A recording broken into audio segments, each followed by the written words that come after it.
नमस्कार दोस्तों, Indian classroom में आपका स्वागत है। आज हम लोग सॉल्व करने जा रहे हैं सेट नंबर 22।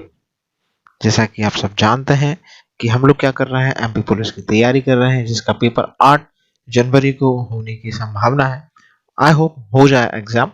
तो उसी के तहत हम लोग तैयारी कर रहे हैं, जिसके लिए हम प्रीवियस ईयर पेपर जो कि 2017 में पुलिस कांस्टेबल में हुए थे, हम वो उसका जितना भी मैथ का सेक्शन होता है उसको हम सॉल्व करते हैं। वैसे तो देखा जाए, ये जो हमारा पेपर है ये कांस्टेबल के लिए है, मतलब मैं कांस्टेबल का पेपर सॉल्व करा रहा हूँ। लेकिन ऐसा नहीं है कि ये ओनली कांस्टेबल में ही आएगा, और भी एग्जाम्स जो होते हैं, मैथ तो ऑलमोस्ट सब में सेम ही होता है, तो उनमें भी ये आपके लिए हेल्पफुल साबित होगा। तो वीडियो को देखिए, पूरा देखिए, बार बार सॉल्व करिए, ताकि आने वाले एग्जाम में आपके लिए हेल्पफुल साबित हो। ठीक, हमेशा की तरह वही बोलूंगा कि वीडियो को शुरू से लेकर लास्ट तक देखिए, और वीडियो यदि आपको हेल्पफुल लगता है तो वीडियो को लाइक शेयर सब्सक्राइब करना ना भूलें। चलिए चलते हैं पहले क्वेश्चन की तरफ। पहला क्वेश्चन हमसे क्या कह रहा है? पहला क्वेश्चन हमसे बोल रहा है कि 5 1 माइनस ब्रैकेट में लिखा है 1 minus x plus 3 1 plus x divided by 1 minus 2x is equal to 8। तो यहां से हमको x की वैल्यू निकालना है। बहुत इजी क्वेश्चन है, कुछ भी नहीं करना है। क्या करिए, जो नीचे वाली ये जो वैल्यू है इसको उठा के इसके साथ मल्टीप्लाई करवा दीजिए, और ऊपर का सिंप्लीफाई कर लीजिए। देखिए ऊपर का कैसे सिंप्लीफाई होगा, मैं लिख देता हूँ। हमारा क्या है यहाँ पे 5 1 माइनस एक्स, ये है 3 1 प्लस एक्स, नीचे है 1 माइनस 2x। आई होप आपको दिख रहा होगा, इक्वल टू में 8 है। अब क्या करना है, इसका अंदर मल्टीप्लाई करो। देखो 5 को 1 में मल्टीप्लाई करेंगे 5 आएगा, माइनस लगा है तो माइनस लगा दो। 5 का x में मल्टीप्लाई करेंगे तो कितना आ जाएगा, 5x आ जाएगा। 3 का 1 में मल्टीप्लाई करेंगे 3, 3 का x में मल्टीप्लाई करेंगे तो 3x आ जाएगा। अब हम यहाँ पे क्या कर रहे हैं, ये जो पूरा फंक्शन है इसको उठा के हम इसके साथ मल्टीप्लाई करवा रहे हैं, तो हमारा कितना हो जाएगा 8, और ये हो जाएगा 16x। ये हमारा टोटल हो जाएगा। ठीक, अब हमें क्या करना है, जो x x वाले होने एक तरफ कर लो, एक ये है x वाला, एक ये है और एक ये है, तो इन्हें यहीं करो। देखो लिखते हैं 5x प्लस 3x, ये माइनस था, बराबर किस तरफ आएगा तो ये हो जाएगा प्लस का 16x इक्वल टू में कितना है 8। ये एक कांस्टेंट है जिसके साथ x नहीं और एक ये है, इन दोनों को जोड़ देंगे तो 8 हो जाएगा। दूसरी तरफ भेजेंगे तो हमारा कितना आ जाएगा, ये आ जाएगा, और इससे कट जाएगा। तो फिर हम कितना भी सॉल्व करें, जब हमारे इक्वल में 0 आ रहा है और यहाँ पे x वाला फंक्शन है, तो आंसर जो है वो हमारा कितना आएगा, 0 ही आएगा। तो हमारा आंसर कितना हो जाएगा, 0। आई होप आपको समझ आया होगा, और यदि आपको समझ आया हो तो चलिए चलते हैं अगले क्वेश्चन की तरफ।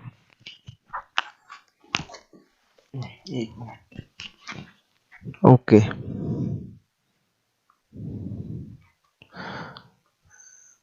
अगला क्वेश्चन हमसे क्या कह रहा है? अगला क्वेश्चन हमारा बोल रहा है रूट, इसे ऐसे करेंगे। ओहो, ये हमारा जो अगला क्वेश्चन है वो क्या कर रहा है, एक मिनट में बना लेता हूँ इसको। ठीक है, ये हमें कैसे लिखना है इसको, रूट के अंदर दिया हुआ हमें रूट 2 की power 8 multiply 3 to the power 4।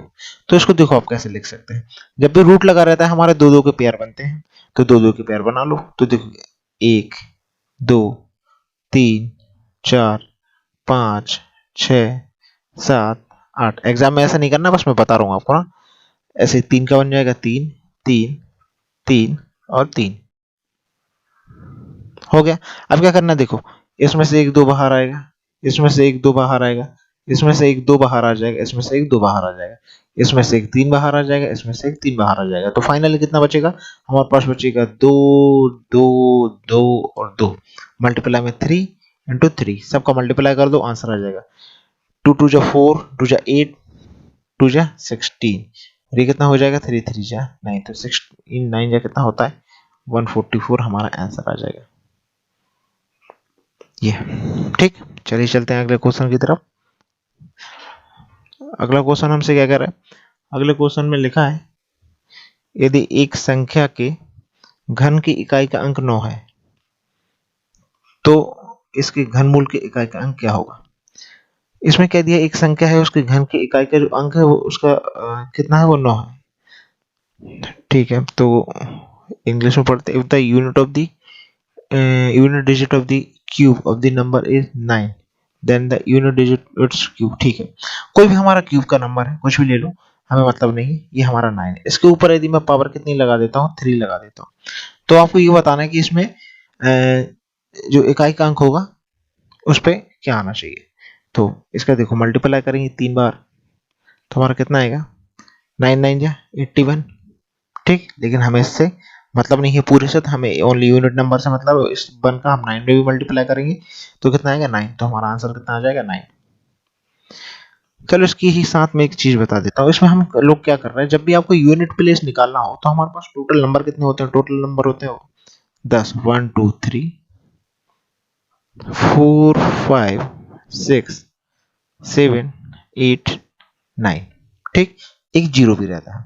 तो यदि कभी आपके यूनिट प्लेस पे मतलब इकाई के अंक पे, उसको हम यूनिट प्लेस भी बोलते हैं, इकाई के अंक पे यदि आपका 0 आ रहा है, 1 आ रहा है, और 6 आ रहा है और 5 आ रहा है, ये 4 यदि आ रहे हैं तो उसके ऊपर कितनी भी पावर लगी हो, हमारा आंसर हमेशा यही रहता है। मैं क्या कहना चाह रहा हूँ, मैं ये कहना चाह रहा हूँ, जैसे मैंने यहाँ पे लिखा 21, 21 की पावर मैंने कर दिया 3, तो आप बताइए इसका यूनिट प्लेस क्या होगा, इकाई का अंक क्या होगा। तो आप देखो करके देखो इसे, जब हम इसे सॉल्व करेंगे तो हमारा कितना आएगा, इसका इसमें करेंगे तो हमारा कितना आएगा, कुछ भी आएगा 4 4 1 आएगा, लेकिन हमें 1 से मतलब, इस 1 का इसमें करेंगे तो हमारा कितना आएगा, यहाँ पे 1 आएगा। ठीक, इसका मतलब मैं क्या कहना चाह रहा हूँ, मैं ये कहना चाह रहा हूँ कि यदि हमारा जो यूनिट प्लेस है, मतलब यूनिट प्लेस पे यदि हमारा क्या क्या दिया, कहाँ गया, यूनिट प्लेस पे हमारा 0 है, 1 है, 6 है, 5 है, तो वो हमारा नंबर कभी भी चेंज नहीं होता। ठीक, तो हमारा ये क्या, ये क्या, ये क्या और ये क्या। अब हमारा एक और दूसरा ले लो, एक ले लो नंबर 4। ठीक, 4 के ऊपर एक मेरी पावर होती है सम, जिसको इंग्लिश में मैं बोलता हूँ इवन। ठीक, यदि इसके ऊपर इवन नंबर लगी हुई है, मेरा कोई भी नंबर है जहां यूनिट प्लेस पे 4 दिया हुआ है और उसके ऊपर इवन नंबर लगी हुई है, तो जो मेरा आंसर आएगा वो आएगा मेरा आंसर 6। और यदि और नंबर लगा हुआ है, पावर मतलब विषम लगी हुई है, तो आंसर मेरा कितना आएगा 4। एग्जाम्पल के लिए देख लो, यहाँ लिखता हूँ मैं एग्जाम्पल। देखो एग्जाम्पल के लिए आप देख लो क्या करें, जैसे मैंने आपको नंबर लिख दिया 4, 4 ही दे दिया, मैंने बोल 4 के पावर मैंने ऊपर लगा दी पावर 3, तो आप बताइए यूनिट प्लेस पे क्या आएगा। तो देखो मैं 3 बार इसका मल्टीप्लाई करूंगा, तो 4 चौको 16, 6 चौको 24, देखो आ गया 4। ये पावर कौन सी थी, ऑड थी, और जब भी ऑड आता है तो आंसर मेरा 4 आ जाता है यूनिट प्लेस पे। अब ये तो मैंने 3 लगाया था, तो आपने 3 बार मल्टीप्लाई कर लिया, बहुत आसान है। यदि मैं इस पे लगा देता 13 या 93 लगा देता तो बहुत परेशानी आ जाती। ठीक, हो गया, एक 4 वाला हो गया। एक हमारा ऐसा ही चलता है, एक हमारा 9 वाला कंसेप्ट चलता है। 9 में क्या रहता है, यदि कभी उसके ऊपर सम पावर लगी, 9 मतलब यदि यूनिट प्लेस पे कभी 9 है और उसके ऊपर सम पावर लगी है, तो आंसर मेरा आता है 1। और यदि 9 है उसके ऊपर विषम पावर लगी है, तो जो मेरा आंसर आता है वो आता है मेरा कितना, 9 ही आता है। ठीक, अब देखो यहाँ पे भी 9 था, 9 के ऊपर विषम पावर लगी थी, इसलिए हमारा आंसर क्या आ गया, 9 आ गया निकल के। आप डायरेक्टली भी देख के निकाल सकते हो, ये सब करने की जरूरत नहीं है आपको। ठीक ना, अब एक और, अब हमारा क्या हो गया, कौन सा नंबर, एक 4 गया, मतलब ये भी हट गया और ये 9 भी हट गया। अब मेरा बचा 2 3 7 8, इसके लिए थोड़ा अलग से चलता है, उसे भी मैं बता दे रहा हूँ। जब मैं बेसिक की क्लासेस करवाऊंगा तो ये मैं आपको डिटेल में बताऊंगा, लेकिन मैं सोच रहा हूँ अभी भी आप कर रहे हो तो रिवाइज भी हो जाए तो अच्छा है। देखो अब यदि मुझे क्या करना है, मेरे पास कभी भी यूनिट प्लेस पे 2 आ जाए, 3 आ जाए, 4 आ जाए, नहीं 4 नहीं, क्या है 7 और 8, 7 आ जाए और 8 आ जाए, यूनिट प्लेस पे यदि कभी ये आ जाए, तब हम क्या करते हैं, उसके लिए 3 स्टेप फॉलो की जाती हैं। पहले स्टेप में क्या करते हैं, पावर को 4 से डिवाइड करेंगे, जो भी पावर होगी ना, पावर को मैं क्या करूंगा, 4 से डिवाइड करूंगा, हमेशा यही करना है। पावर कितनी भी दी है उसे 4 से आप क्या करोगे, डिवाइड करोगे। ठीक है, उसके बाद डिवाइड करने के बाद जो भी आपका शेषफल बच रहा है, डिवाइड करने के बाद आपका क्या बचेगा, शेषफल। हिंदी में बोलते हैं शेषफल, इंग्लिश में बोलते हैं रिमाइंडर।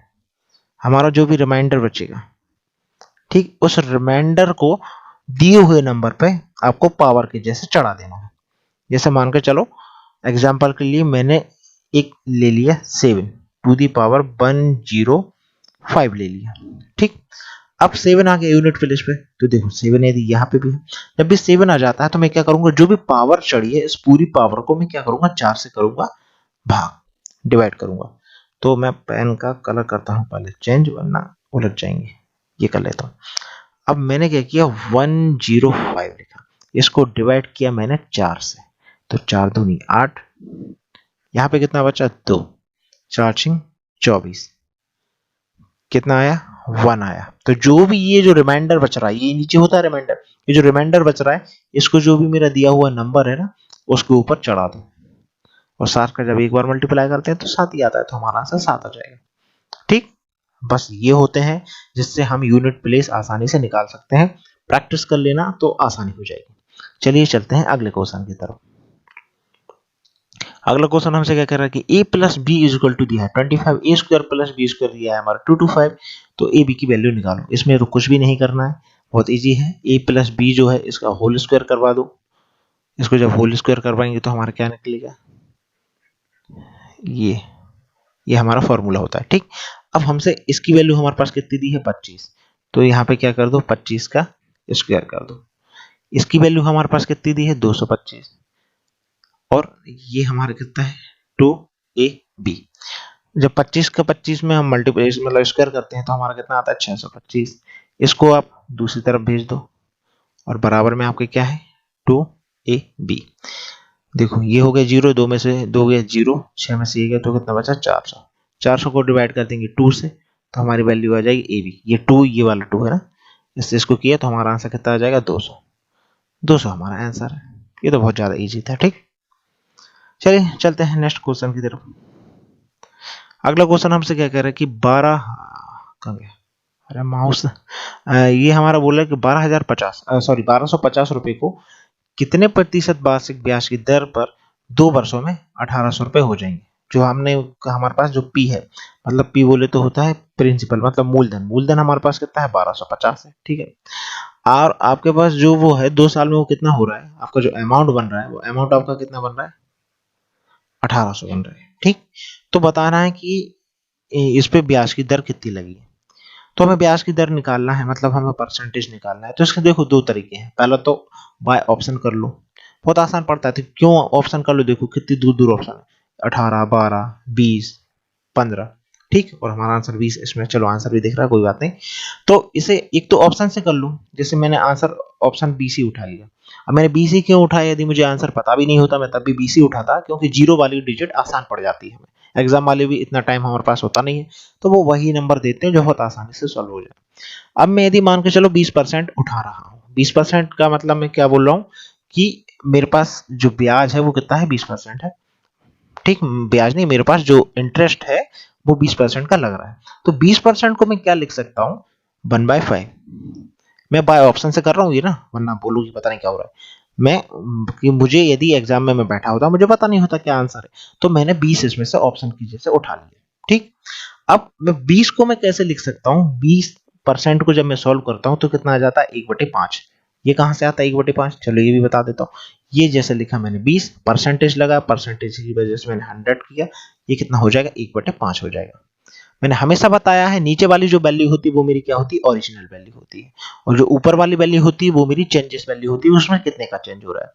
तो आप जब भी ब्याज निकालते हो, मतलब इंटरेस्ट निकालते हो, मतलब पैसा बढ़ता है, तो आपकी ओरिजिनल वैल्यू कितनी है 5, पैसा आपका बढ़ कितने से रहा है 1 से, तो वो पैसा 5 से कितना हो रहा है 6, 5 से कितना हो रहा है 6। मैंने 2 बार क्यों लिखा है, क्योंकि इनने बोला है 2 साल।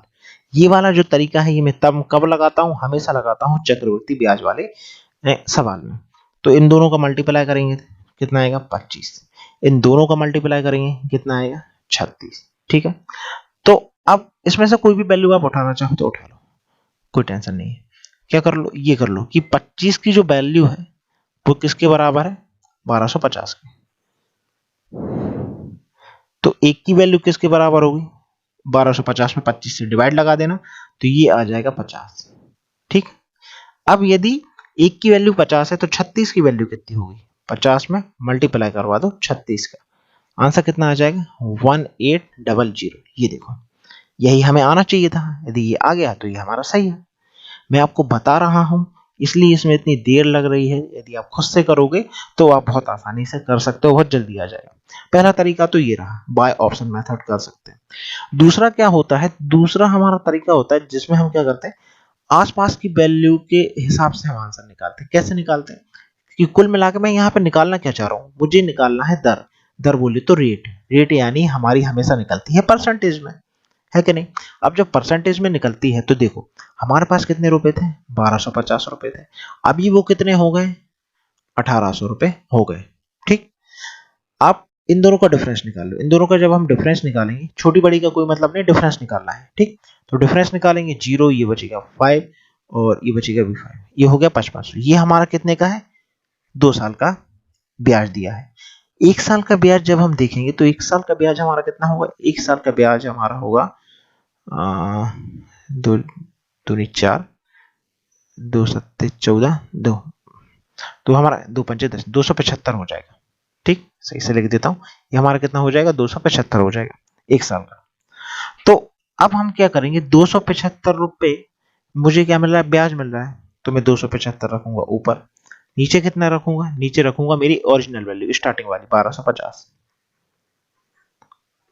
और मल्टीप्लाई कर दूंगा 100 से। सॉल्व कर दो, 25 से उड़ा दो, 25 चौको 100, 25 पंजे 125, जीरो की जीरो। अब ऊपर भी कर देखो, 25 से 25, 25 से 25, 25 दूनी 50, 2 से इसको काटो, कितनी बार गया, 2 बार। दोनों को मल्टीप्लाई करो, कितना आया 22%। 22% किसके पास है, 20 के पास है, तो हमारा आंसर हो जाएगा। एग्जाम में कभी भी आंसर के पीछे मत भागना, आसपास जो आते हैं हम एजम्पशन से भी हम कर सकते हैं। ये जो मैंने तरीका बताया ये हम एसआई वाले में लगाते हैं, पर ये हमारा सीआई दिया है, तो सीआई और एसआई में थोड़ा सा माइन्यूट सा अंतर होता है, तो हम एजम्पशन करके भी इसको लगा सकते हैं। ठीक, या फिर पहला वाला तरीका रखना चाहो वो रख लो। अच्छा, ये इसका एक और तरीका है, तीसरा तरीका। वो तीसरा तरीका क्या है, फॉर्मूला वाला, पता ही होगा, मैं बता देता हूँ। इसका फॉर्मूला जो होता है 1 plus r upon 100 n minus p, ये होता है पूरा फॉर्मूला सीआई का।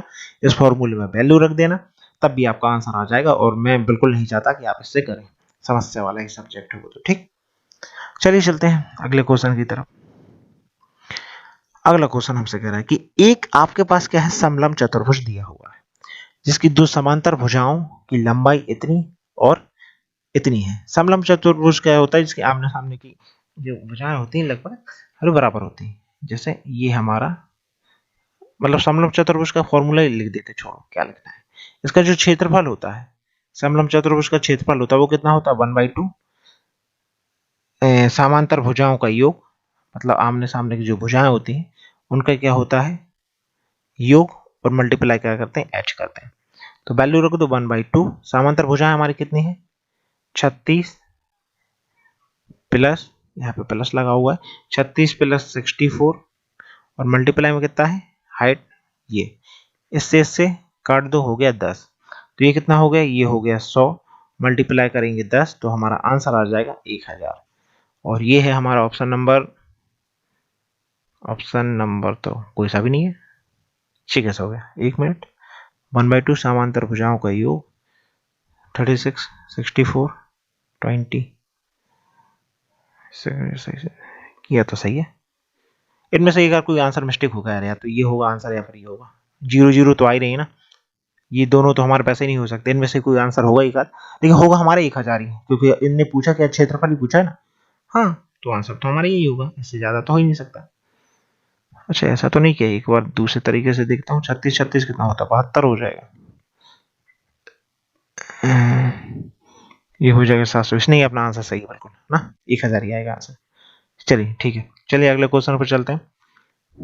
क्योंकि एक्चुअली जो मैं क्वेश्चन इसमें लेके आया हूँ ना, वो मैंने कट कॉपी पेस्ट किया है, पुराने पेपर्स में एज इट इज उठा लाया हूँ। ठीक, तो उसमें कुछ मिस्टेक होगी तो मैं कह नहीं सकता कुछ।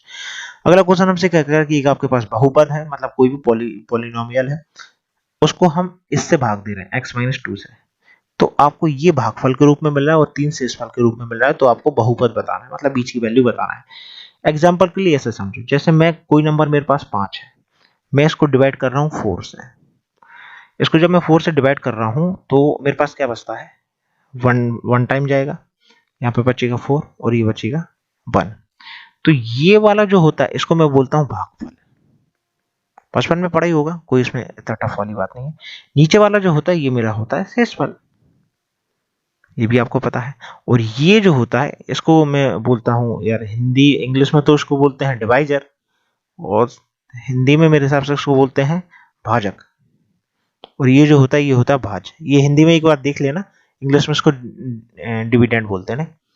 मेरा थोड़ा इसमें से प्रॉब्लम है हिंदी इंग्लिश का ना।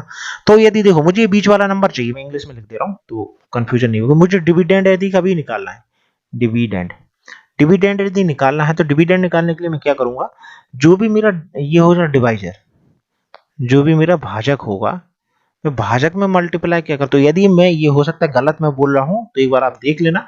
तो आप यदि भाजक की जगह यहाँ पे भाज होगा तो भाज लिख देना, ठीक। मतलब मैं बात कर रहा हूँ डिवाइजर की, इस वाले नंबर की, तो ध्यान रखना। वो भाजक मल्टीप्लाई में किससे करूंगा, मल्टीप्लाई करूंगा मैं इससे, भागफल से, और प्लस क्या कर दूंगा इसमें, शेषफल, ठीक।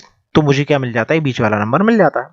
तो अब मुझे क्या है कि कोई भी नंबर है, उस नंबर को क्या है, वो नंबर को मैं डिवाइड कर रहा हूँ इस x-2 से।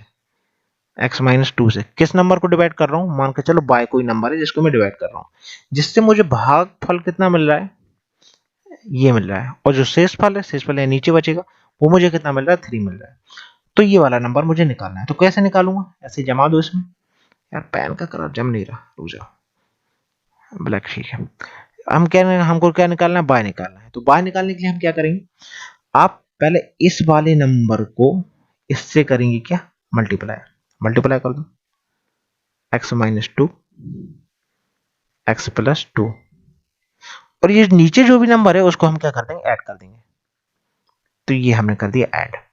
इसको सॉल्व करो, वर्ग समीकरण बन जाएगी। x का x में करेंगे तो ये हो जाएगा x², 2 का उसमें करेंगे तो ये हो जाएगा 2x, फिर हम 5 का करेंगे तो ये हो जाएगा 5x, और इसका जब हम करेंगे तो 5 दूनी 10, और ये है प्लस का 3। इसको सॉल्व करेंगे तो हमारी वैल्यू बन के आएगी x² माइनस इसमें से ये जाएगा तो ये हो जाएगा हमारा 3x, और एक्चुअली प्लस का होगा ये क्योंकि प्लस की वैल्यू बड़ी है, और ये हो जाएगा माइनस का 7। तो ये हमारा हो जाएगा आंसर, जो कि दिया है ऑप्शन नंबर इसमें। ये हमारा आंसर है। आई होप आपको समझ आया होगा। चलिए चलते हैं अगले क्वेश्चन की तरफ। ये देखो, यदि आयत की आसन्न भुजाएं, आसन्न मतलब पास पास वाली भुजाएं 2 और 3 रेशो के अनुपात में है, तो इसका क्षेत्रफल 96 सेंटीमीटर दिया, तो परिमाप बताओ। देखो आयत जो होता है, रेक्टेंगल जो होता है, उसका जो परिमाप होता है, उसका फॉर्मूला होता है 2l+b, ये होता है, ठीक। ये हमसे पूछा हुआ है। और जो क्षेत्रफल होता है, एरिया जो होता है, एरिया हमारा कितना होता है, l×b। तो हमारा क्या दिया हुआ है कि l×b की वैल्यू मेरी कितनी दी है, 96 दी है। यहाँ पे l की वैल्यू दी है 2 के फॉर्म में, b की वैल्यू दी है 3 के फॉर्म में। तो जब भी मेरा रेशो होता है तो उसे हम x के फॉर्म में मान लेते हैं। तो ये हो जाएगा 2x, ये हो जाएगा 3x, इक्वल टू कितना हो जाएगा, 96। ये जब मल्टीप्लाई करेंगे तो हमारा हो जाएगा 6x², ये हो जाएगा 96। इससे ये हमारा कट जाएगा, 16 ही बार चला जाएगा, ठीक। तो x की वैल्यू निकल के कितनी आ जाएगी, 4। x की वैल्यू निकल के आ गई 4।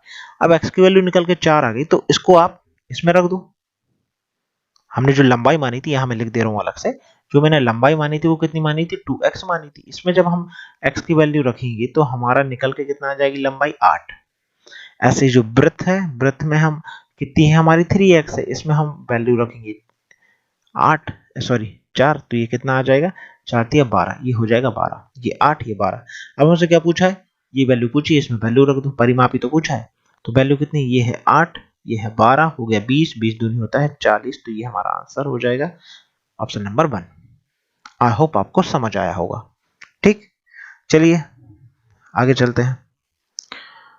यदि 5 प्रेक्षणों का औसत 22 है, ठीक है, 22 दिया हुआ है, जहां इसके 4 प्रेक्षण जो है वो 18, 21, 19, 24 है, तो 5वां प्रेक्षण बताओ।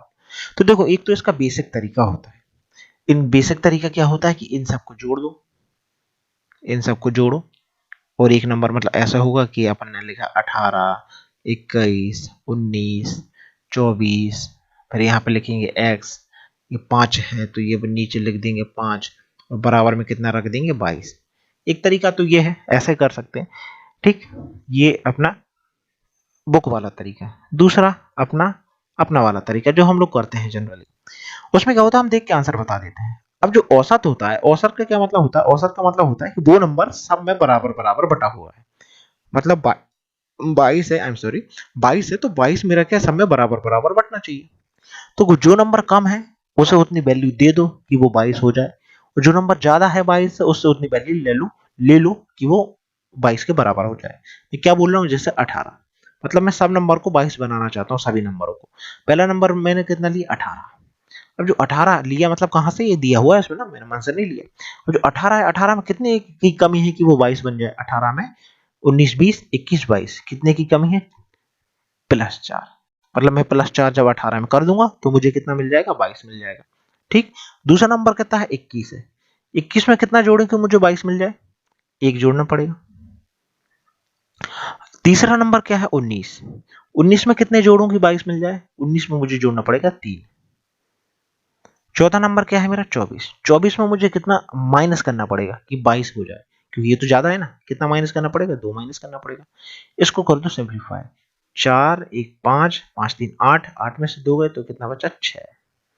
हमारा वो नंबर जो था, हमारा एवरेज कितना, 22 था। हमारा जो आंसर आया है ये सॉल्व करके कितना आया, प्लस में आया है ना, तो प्लस में 6 इसके साथ जोड़ दो तो आपका आंसर आ जाएगा 28।